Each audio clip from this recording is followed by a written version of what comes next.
जय हिंद दोस्तों, मैं एमजेड खान श्री सेंटर के यूट्यूब चैनल पर आपका स्वागत करता हूं। दोस्तों, मैंने इतिहास का ऑनलाइन बैच शुरू कर दिया है। जो लोग इतिहास में ऑनलाइन बैच करना चाहते हैं उनसे संपर्क करें। ये बैच विशेष तौर से इंडिविजुअल इतिहास रखा गया है, जिसमें IAS, PCS, TGT, PGT को विशेष इसमें महत्व दिया गया है और UGC से संबंधित भी क्वेश्चन इसमें मैंने लगभग डाला है। तो जो लोग करना चाहते हैं तुरंत फ़ोन उठाएं और मुझसे संपर्क करें।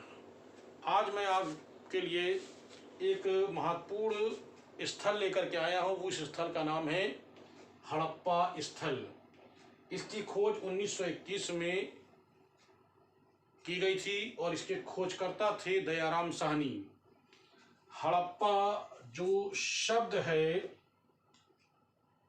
ये हड़प्पा शब्द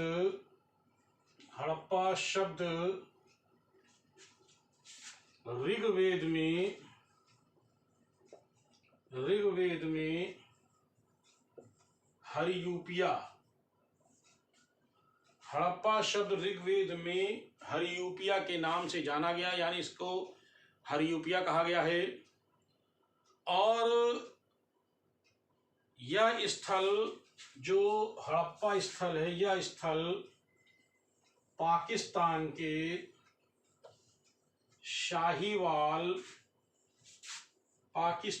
शाहीवाल जिले में, इसका पुराना नाम था मांटगोमरी। पुराना नाम इसका मांटगोमरी, पाकिस्तान के शाहीवाल जिले में, ठीक है, ध्यान रखना, पाकिस्तान के शाहीवाल जिले में रावी नदी के बाएं तट पर पाया गया था। ठीक है, रावी नदी के बाएं तट पर यह स्थल पाया गया था। वास्तव में इस हड़प्पा नामक स्थल की जानकारी सबसे पहले 1826 में चार्ल्स मैसोन ने दी थी, लेकिन किसी ने इनकी बात को नहीं माना था कि यहाँ पर कोई सभ्यता दबी हुई है। समय बीत गया था। लॉर्ड डलहौजी के शासनकाल में लाहौर से लेकर के कराची तक रेलवे लाइन बिछाने का ठेका दो इंजीनियर भाइयों को दिया गया था। एक भाई का नाम था जॉन ब्रंटन, दूसरे का नाम था विलियम ब्रंटन। जब इन्होंने रेलवे लाइन बिछाने के लिए लाहौर में इन्होंने इस टूटे फूटे एक जो टीला था, उस टीले खुदाई कराई, तो वहाँ से कुछ प्राचीन वस्तुएं मिली। उन प्राचीन वस्तुओं को देख करके 1856 में अलेक्जेंडर कनिंघम ने कहा था यहाँ कोई सभ्यता दबी है। यानी दूसरा व्यक्ति जो बताने वाला था वो 1856 में अलेक्जेंडर कनिंघम, याद रखिएगा, अलेक्जेंडर कनिंघम ने बताया था यहाँ कोई सभ्यता दबी हुई है। बाद में इन्होंने 1872, 1878, 76, 78 लगातार यहाँ पर वो लगे रहे और बाद में ये सिद्ध भी हुआ कि सिंधु सभ्यता की जो खोजकर्ता हैं वो अलेक्जेंडर कनिंघम हैं। इन्होंने पूरी तरह विधिवत जो है उन्होंने 1878 में इसकी जानकारी दी थी। धीरे धीरे समय बीतता चला गया। लॉर्ड कर्जन जब आया तो लॉर्ड कर्जन के शासनकाल में 1905 में एक नया पुरातत्व विभाग खोला गया। उस पुरातत्व विभाग के जो निदेशक बनाए गए उनका नाम था जॉन मार्शल। याद रखिएगा, जॉन मार्शल। यही जॉन मार्शल आगे चल करके महानिदेशक बन जाएंगे। फिर 1912-13 में, याद रखिएगा, 1912-13 में ने इस स्थल की जानकारी दी थी JF फ्लीट। क्या नाम था? JF फ्लीट, याद रखिएगा, JF फ्लीट ने इसकी जानकारी दी थी। पहले चार्ल्स मैसोन ने, फिर अलेक्जेंडर कनिंघम ने, फिर फ्लीट ने इसकी जानकारी अलेक्जेंडर कनिंघम के साथ दी थी, लेकिन फाइनल ये डिसाइड नहीं हो पाया था कि इसकी खोज किसने की है।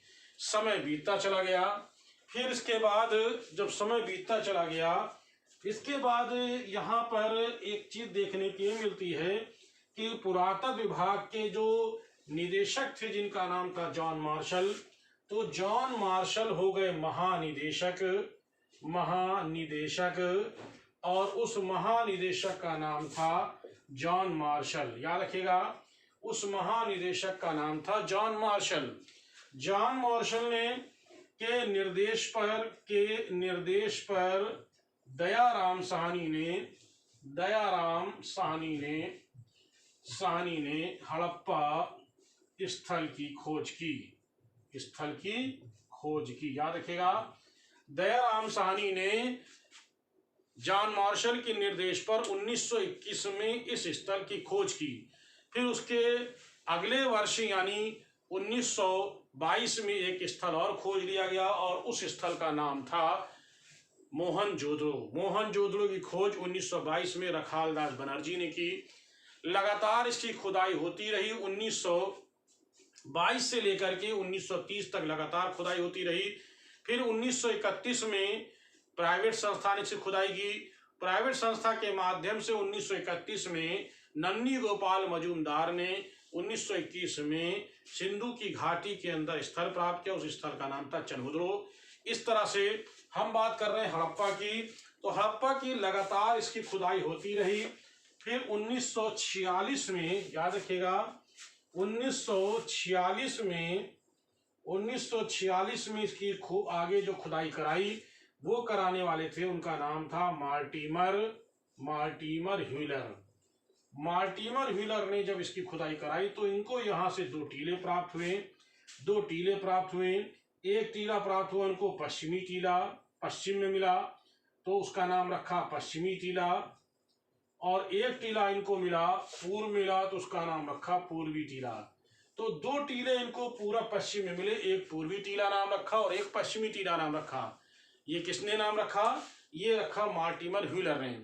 इसके बाद 1963 और 64 में इसकी खुदाई जो कराई वो किसने कराया? वो कराया था जॉर्ज एफ डेल्स ने खुदाई जब कराई तो इन्होंने बताया कि जो पश्चिमी टीला है वो रक्षा प्राचीर से घिरा हुआ। अभी मैं आपको सब डिटेल बताएंगे। वो रक्षा प्राचीर से घिरा हुआ है, इन्होंने बताया रक्षा प्राचीर से घिरा हुआ है। इसी तरह से 1986 से लेकर के 96 तक खुदाई कराने वाले व्यक्ति का नाम था, हड़प्पा स्थल खुदाई कराने वाले व्यक्ति का नाम था S.A. साली। तो इस तरह से मैंने देखा कि हड़प्पा नामक स्थल की खुदाई कब से लेकर के और कब तक किन किन लोगों ने की, मैंने आपको पूरी डिटेल में बता दिया। अगर क्वेश्चन आता है कि सबसे पहले किसका योगदान था, फिर किसका योगदान था, फिर किसका योगदान था, आप ऐसी तरह आसानी से आप बता सकते हो कि इस स्थल की खुदाई निम्न में से किसने की होगी।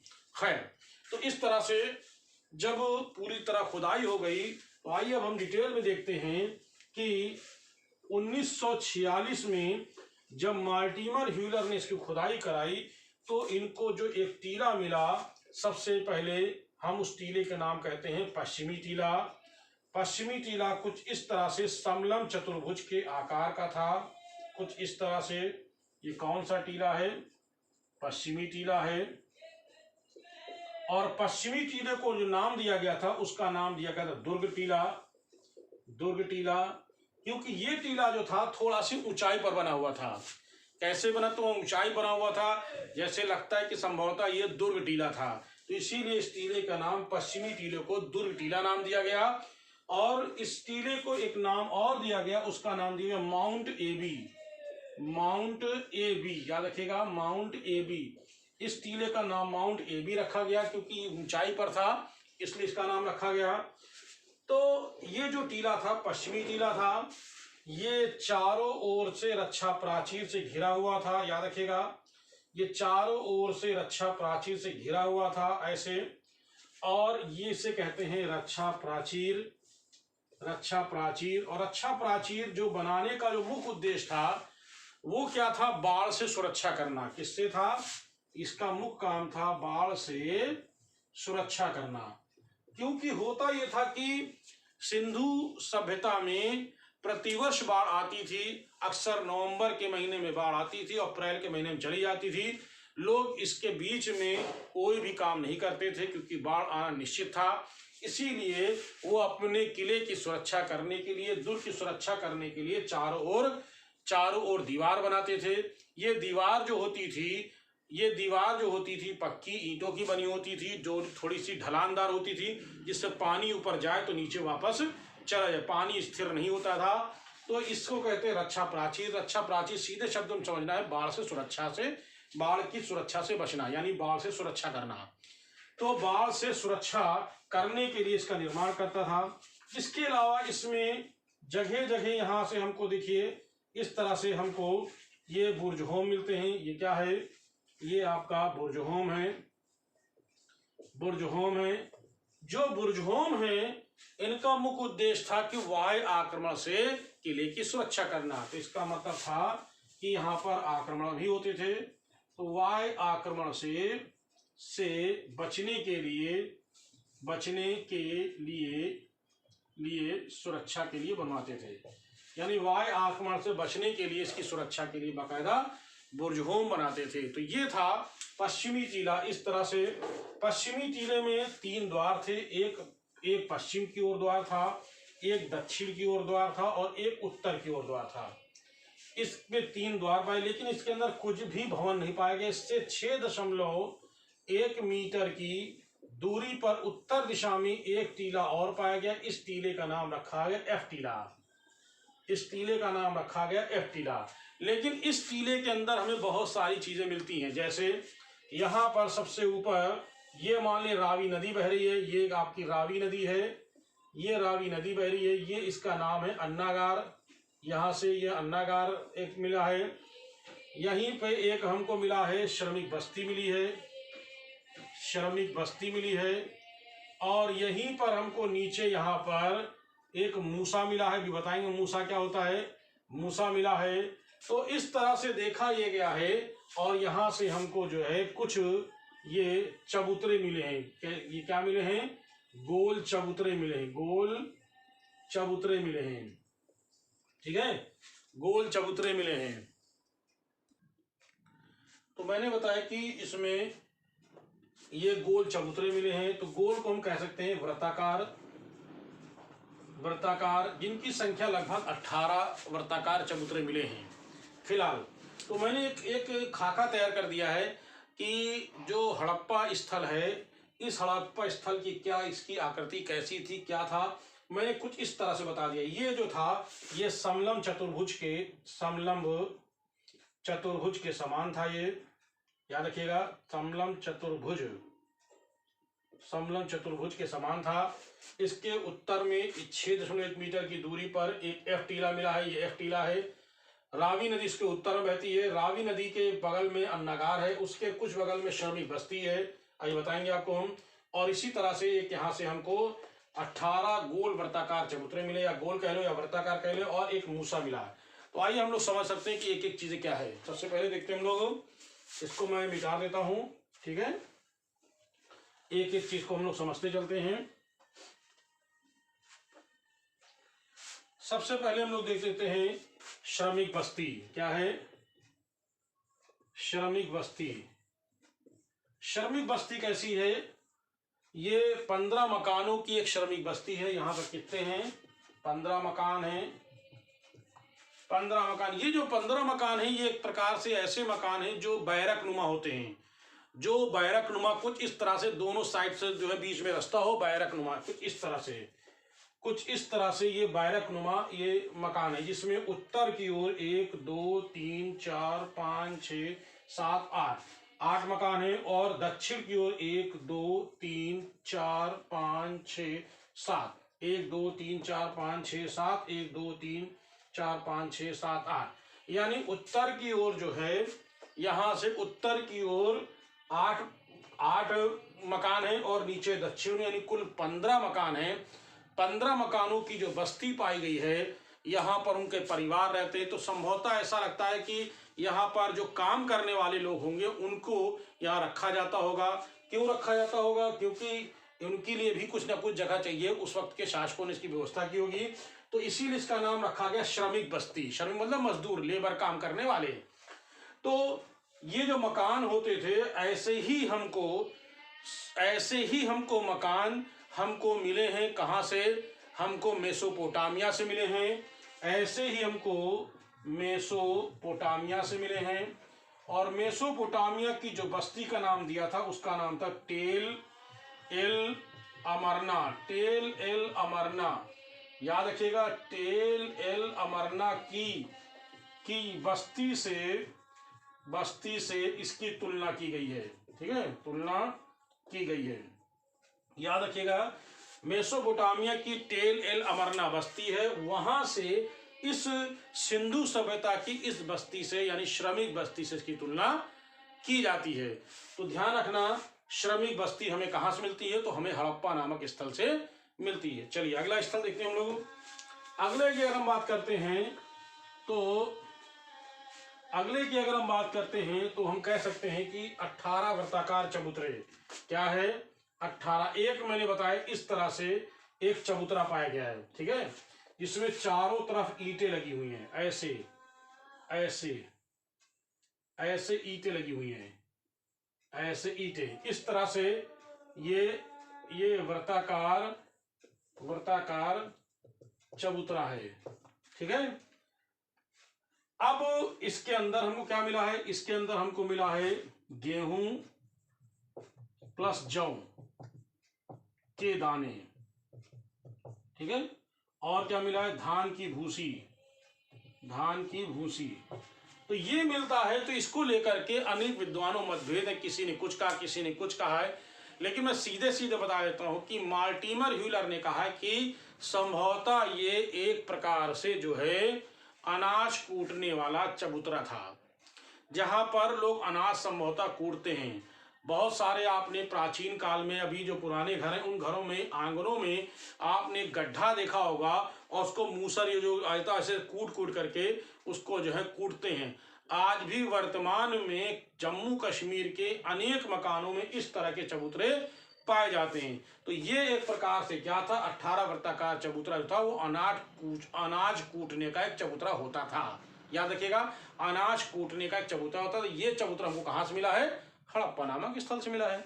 ठीक है, चलिए नेक्स्ट आगे देखते हैं। इसी तरह से हमको एक मूसा मिला है। मूसा क्या होता है? मूसा होता है धातु गलाने की मशीन। क्या होती है? धातु गलाने की मशीन। सिंधुवासी मिश्रित धातु बनाना जानते थे। मतलब एक धातु से दूसरी धातु मिला करके तीसरी धातु को तैयार करते थे। जैसे सिंधुवासी जो क्या करते थे कि तांबा और प्लस टिन, तांबा और टिन मिला करके वो तैयार करते थे कांसा। क्या तैयार करते थे? कांसा। यानी 3:1 मिला करके वो क्या करते थे?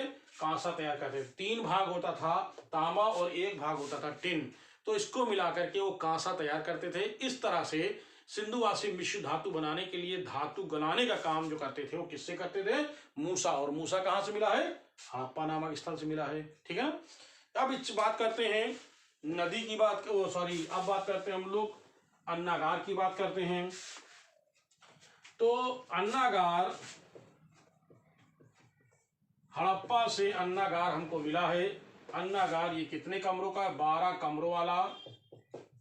कमरों वाला हमको अन्नागार मिला है। अन्नागार का मतलब होता है अनाज कूटने का कोठा। अन्नागार का मतलब होता है अनाज रखने का निवास स्थल।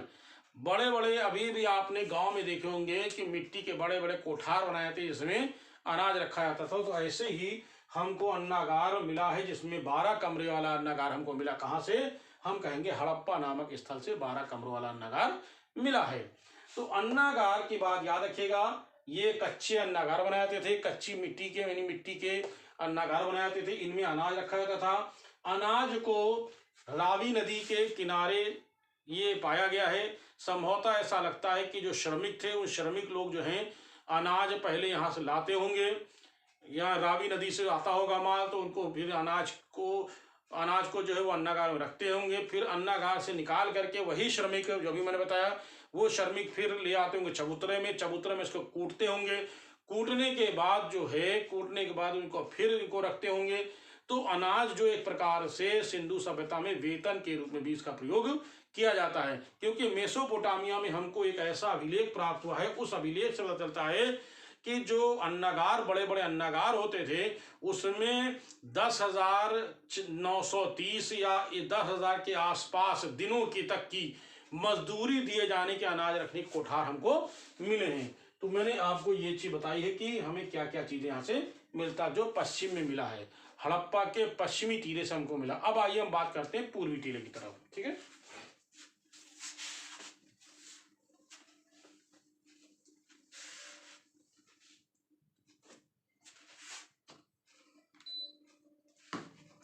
पूर्वी टीले की बात करते हैं।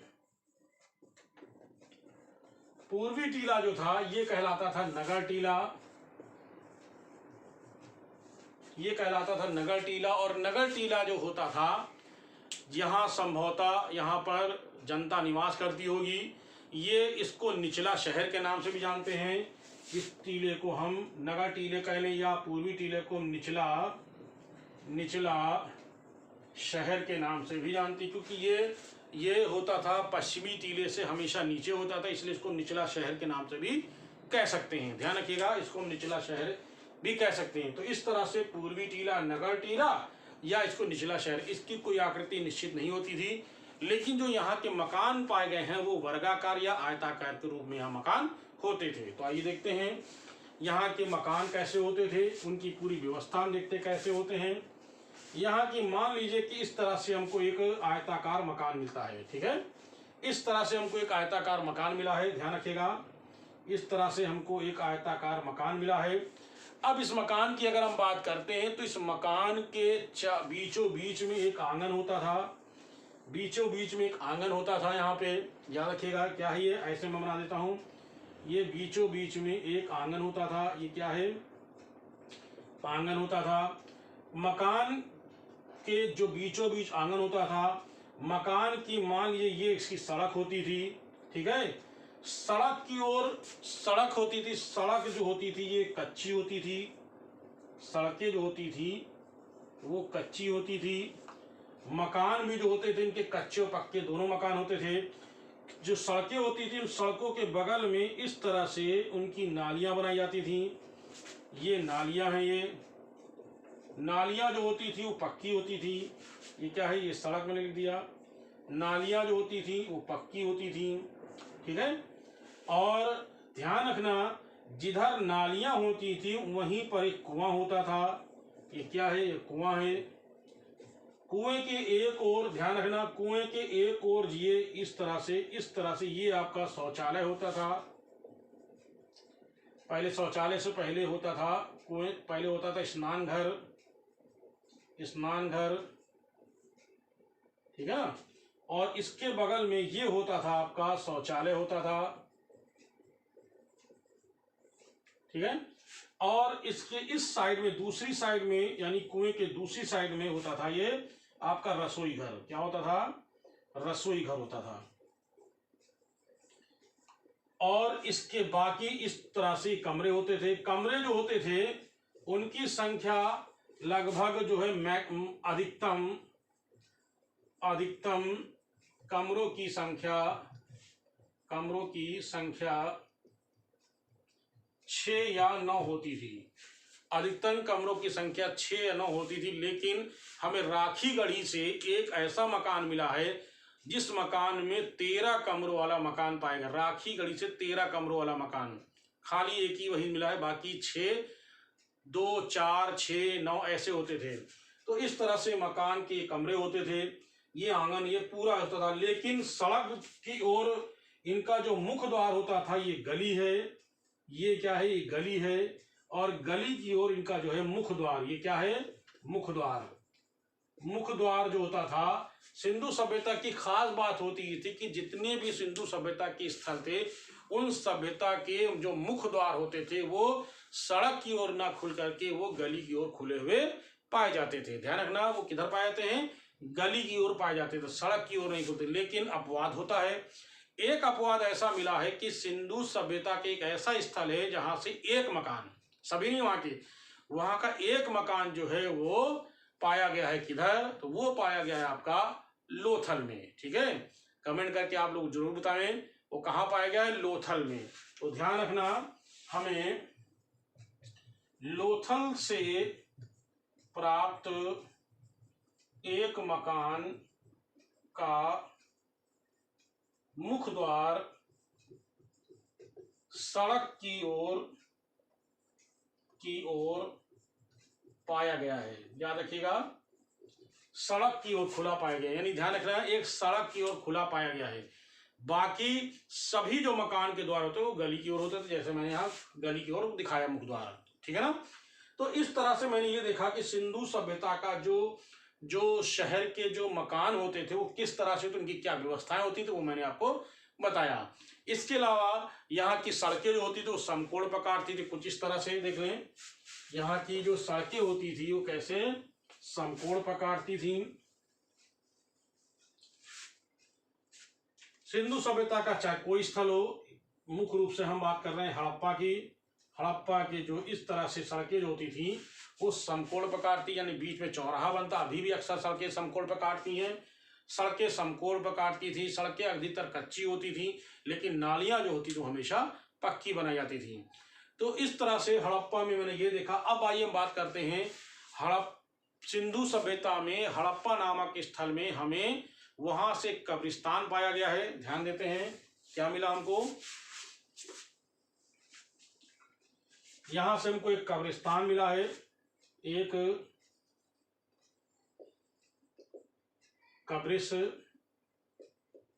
कब्रिस्तान मिला है। उस कब्रिस्तान का नाम है समाधि R37। क्या नाम दिया है? समाधि R37 कब्रिस्तान का नाम है। सवाल उठता है कि इसका नाम क्या है कब्रिस्तान, लेकिन यहां से कुल कब्रें कितनी मिली हैं? कुल कब्रें यहां से मिली हैं 57 कब्रें मिली है। 57 नाम है 37। नाम इसलिए कि जब पहली बार इसकी खुदाई की गई थी तो वहां से पहली बार यहाँ से 37 कब्रें मिली, फिर 42, फिर 45, फिर 48, ऐसे बढ़ते बढ़ते कुल 57 कब्रें मिलती हैं। और पुरातत्व विज्ञान का ये नियम है कि जो सबसे पहले जो चीज मिलेगी उसी के नाम पर उसका नामकरण किया जाएगा, इसीलिए इसका नाम रखा गया समाधि R37। तो यहाँ से जो कब्रें मिली है उनका अंतिम संस्कार किया गया। उनको अंतिम संस्कार किस रूप में किया जाता, कैसे किया था, आइए इसको हम देखते हैं। तो हड़प्पा नामक स्थल, यानी सिंधु, पूरी सिंधु की बात कर लेते हैं। लगभग सभी सिंधु सभ्यता के लगभग सभी स्थलों में दफनाने की जो प्रक्रिया थी वो कैसे होती थी? उत्तर दक्षिण। सिर जो होता था इनका, यानी सिर जो होता था वो उत्तर की ओर होता था, उत्तर की ओर सिर, और पैर जो होता था वो दक्षिण की ओर होता था। पैर कैसे होता था? दक्षिण की ओर। याद रखिएगा, सिर उत्तर की ओर होता था और पैर दक्षिण की ओर होता था। सिंधु सभ्यता के लगभग सभी स्थलों में दफनाने की जो प्रक्रिया थी वो कैसी थी? उत्तर और दक्षिण थी। कैसी थी? याद रखिएगा, उत्तर और दक्षिण थी। लेकिन अपवाद भी मिलते हैं। तो सिंधु सभ्यता के अतिरिक्त कुछ ऐसे स्थल हैं जहां से हमको अपवाद मिलता है, जैसे उत्तर दक्षिण तो सब जगह से, लेकिन अपवाद क्या है? दक्षिण से उत्तर, यानी एक आध कब्रें ऐसी, सब नहीं, यानी स्थल में पूरी तरह से नहीं। जैसे हमको एक कब्र मिली है इस तरह से, इसका उल्टा कर दें हम, इस तरह से मिली है। तो सिर इसका किधर है? इसका सिर जो है दक्षिण में है और ये पैर इसका उत्तर में है। तो ऐसे हमको एक कब्र मिली है दक्षिण से उत्तर। और ये कब्र हमको कहाँ मिली है? ये हमको मिली कालीबंगा से। याद रखिएगा, केवल एक कब्र की बात कर रहा हूं, कालीबंगा में सभी नहीं, कालीबंगा में केवल एक कब्र जो है वो दक्षिण से उत्तर मिली है, जो इस तरह से। और अपवाद देख लेते हैं, ऐसे इस तरह से अपवाद, ये एक ऐसे इस तरह से, क्या है ये आपका है पूरब, और ये क्या है आपका पश्चिम। ठीक है, पश्चिम। तो पूर्व से पश्चिम, तो पूर्व से पश्चिम जो हमको, यानी पूरब से पश्चिम, और एक आएगा आपका पश्चिम से पूर्व। तो पूरब से जो पश्चिम पाई गई है वो कौन सी है, थोड़ा ध्यान दीजिएगा। मेरे ख्याल से शायद लोथल होना चाहिए। लोथल पूर्व से पश्चिम सही है। ये कहाँ है, लोथल में।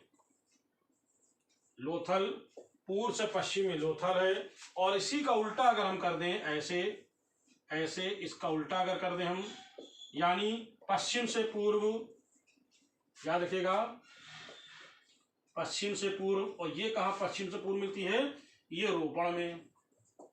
याद रखिएगा कहाँ से मिलती है, रोपण में। तो पश्चिम से पूर्व रोपण में है, पूर्व से पश्चिम जो है लोथल में।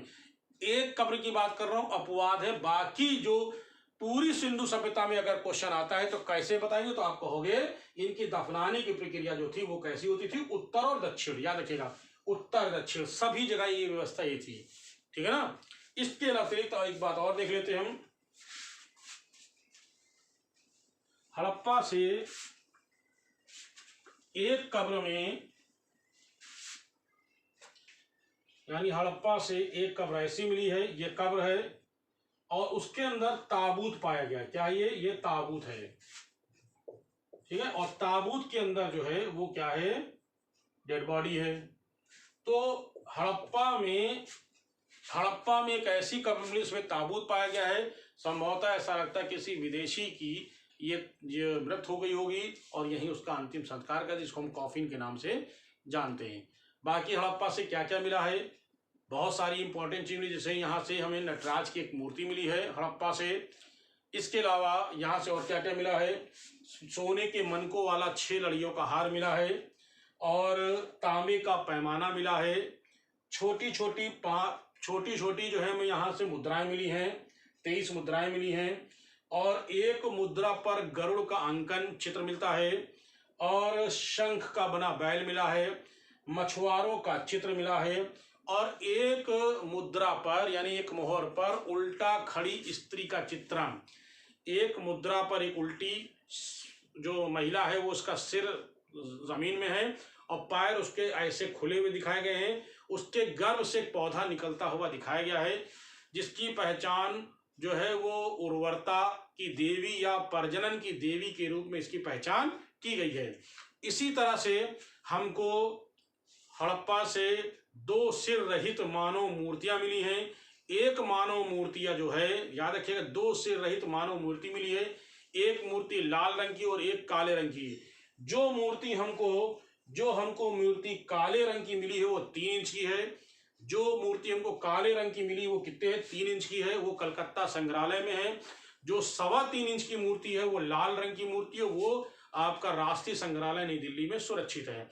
अब क्योंकि ये चीजें हम लिखते तो समय बहुत जाता, वीडियो बड़ा हो रहा था, इसलिए मैंने ज़बानी बता दिया है। अगर बहुत सारी डिटेल अगर आपको जानना है तो आप मेरे साथ ऑनलाइन में जुड़िए। ऑनलाइन जब जुड़ेंगे तभी आपको हम बहुत और सारी डिटेल में बातें बता सकते हैं। तो दोस्तों ये वीडियो कैसा लगा, आपको अगर अच्छा लगा है तो इसको ज़रूर लाइक करिए, सब्सक्राइब करिए और ऑनलाइन ज़रूर जुड़िए, क्योंकि इससे क्या है कि बहुत सारी इतिहास में हम सारे वीडियो तो नहीं डाल सकते हैं, लेकिन इतिहास में अगर आप मुझसे जुड़ते हैं तो आपको बहुत सारी चीज़ें हम आपको बताएंगे। और जो भी किसी भी एग्ज़ाम में जैसे भी क्वेश्चन आते हैं वो लगभग सब हम कवर कराएंगे। तो चलिए, तब तक के लिए आपको जय हिंद, धन्यवाद।